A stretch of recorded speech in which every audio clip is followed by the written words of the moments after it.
So when our body is too acidic at any of those levels, what's actually happening internally? Internally, the body's trying to get rid of it. It's trying to buffer it.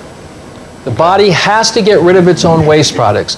Could you imagine how long you would live if you were to hold your breath and hold in that acid called carbon dioxide? How long would you live? 3 to 4 minutes. You see, acid is very toxic and the body has to get through. It has to eliminate these acids through the 4 channels of elimination. What are those? Respiration. We breathe out acid. We take in life-saving, life-giving oxygen. What's the others? Well, urination. You have to pee your way to health if you want to be healthy. If you're not peeing regularly and eliminating your waste products, then that acid's going to go into the connective tissues and into the fatty tissues. For a woman, that means breast cancer. For a man, it means prostate cancer. You don't want acids going into the connective tissues and into the organs and glands. So urination is very important. That's why we test the urine. The third elimination organ is the bowels. You should be eliminating the bowel at least 3 to 5 times a day. If you eat 3 to 5 times a day, you should have 3 to 5 times the eliminations.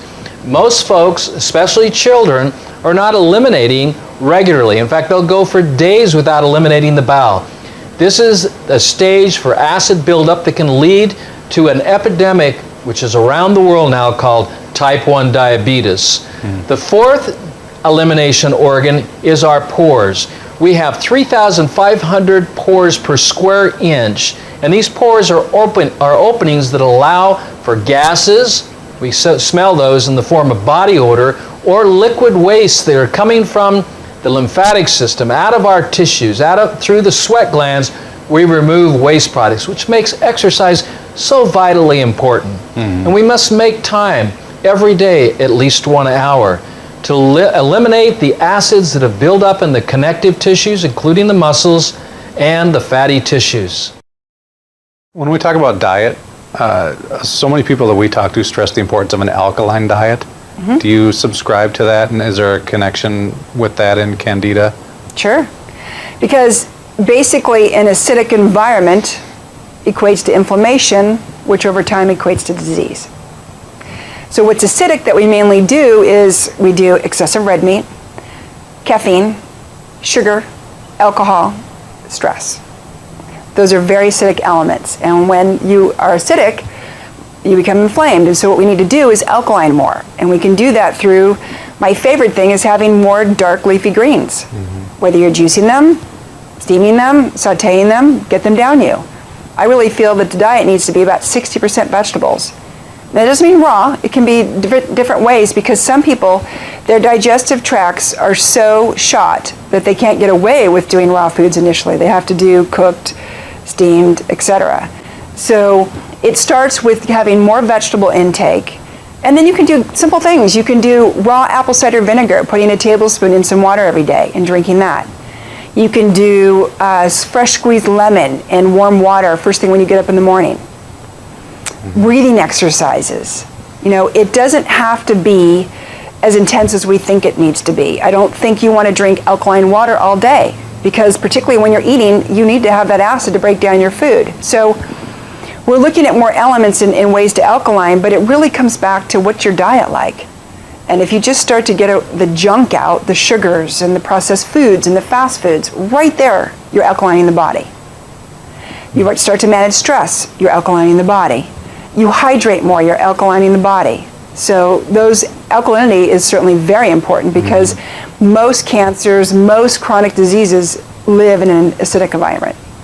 Talk about that a little bit more, and how Candida relates to cancer, and then tie in the alkaline part of things as well. How are they all connected? I feel because Candida is a ubiquitous organism, meaning it lives everywhere, and it's so easy to get out of balance in this day and age, because we're all going to eat, junk food at times. We all have stress. We've all taken antibiotics or steroids. It's so easy to tip the scale, and so since Candida is in an overgrowth state in most people, it then goes undetected because no one is really educated about it, and the longer it goes on, it starts to chip away at the immune system. And as this immune system becomes weakened, you then set the stage to have, I think, genetic mutation, tumors forming.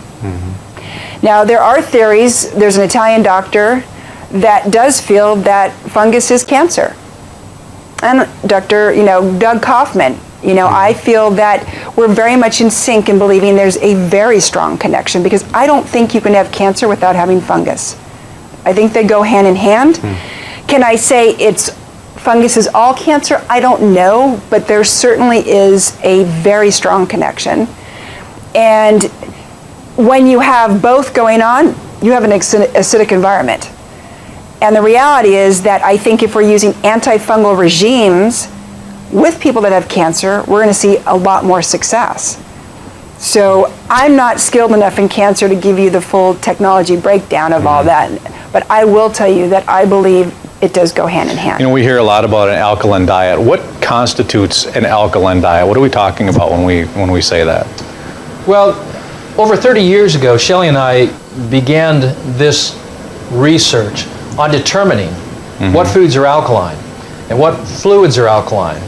And, see, my basic theory is, one, that the human body is alkaline in its design, and two, that all the functions of the body are acidic. In other words, breathing, eating, thinking can eventually kill us if we don't manage that alkaline design. We're born in an alkaline state. That's why babies smell so sweet. And when they start feeding babies food, then things start changing. Their systems become toxic from the foods and the liquids they're drinking. So we can change that. But this research now has been going on for 30 years plus, and what I've determined is specific foods that are alkalizing and blood building and non-congestive, high water content, because you can get a lot of your alkaline fluids and electrons to run your body from the foods you eat. And what I have found is this: the best foods for maintaining extraordinary health. And that pH, I've changed the acronym from potential of hydrogen to perfect health. So if you're seeking perfect health, then what you want to be doing is eating those foods that will maintain your alkalinity and help to build blood. So what are those foods? They're the green foods. They're green fruits. One of the best one is avocado. One of my favorite vegetables, leafy vegetables, is kale, but I also love spinach as well. When you go green, when you are clean, and when you move this direction and you start drinking alkaline water and you eliminate all the acidic foods that build up things like lactic acid or lactose or uric acid or sulfuric acid or nitric acid, you eliminate the beef and the chicken, the pork and the fish. When you eliminate the dairy products that are all high in acidity, and you move to a plant-based, organic, and now I've got to say this, raw and non-GMO'd diet,